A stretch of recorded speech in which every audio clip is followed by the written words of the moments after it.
यो हो प्युठान सदरमुकाम खलङ्गा। कुनै समय यस्तो व्यस्त थियो कि भिडमा पैदल हिँड्न समेत गाह्रो पर्थ्यो। तर आज मौन छ, सुनसान छ। व्यापार घट्यो, होटलहरू सुनसान भए, किनमेल गर्न आउनेहरू हराए र खलङ्गाका गल्लीहरू प्राय खाली जस्तै बने।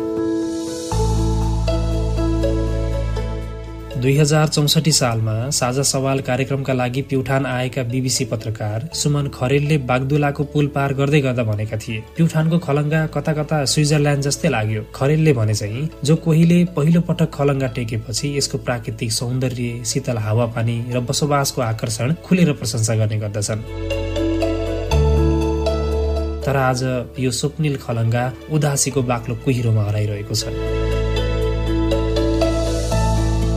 संघीयतापछि सेवा गाउँ गाउँमै पुगेपछि सदरमुकाम आउने बाध्यता हट्यो। खलङ्गा जो विशुद्ध प्रशासनिक केन्द्र मात्र रह्यो, व्यापारिक चहल पहल धान्न असमर्थ रह्यो र खलङ्गा आफैसँग आफै हराउँदै गयो।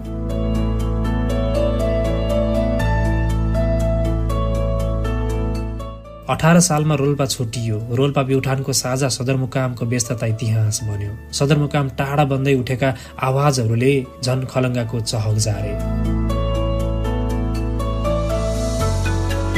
आज खलङ्गा अधुरो भविष्यको दोभानमा अल्मलिएको छ। राणा शासकहरूको नजरमा खलङ्गाको विशेष महत्व थियो। जङ्गबहादुरले आफ्ना पिताको सम्झनामा यहाँ शिवालय मन्दिर स्थापना गरेका थिए। 2400 रोपनी गुठी जग्गा छुट्याइएको थियो। तर आज ती सम्पदाहरू जीर्ण, सुरक्षणविहीन र बेवारिसी अवस्थामा छन्। सांस्कृतिक र ऐतिहासिक गौरवका ती चिन्हहरू व्यवस्थाको गर्तमा हराउँदैछन्।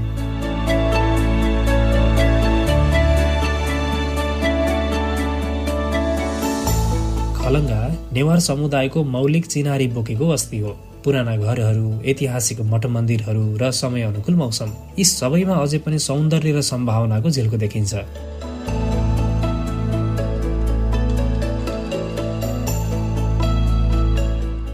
आज मल्लरानी डाँडा र झाँक्रीस्थान मन्दिरले नयाँ आशाका दियोहरू बालिरहेका छन्। कालोपत्रे सडकले पर्यटकलाई बोलाइरहेको छ। तर खलङ्गा बजार अहिलेसम्म उनीहरूलाई थाम्न नसक्ने पूर्वाधार, योजना र तयारी बिना छटपटाइरहेको छ।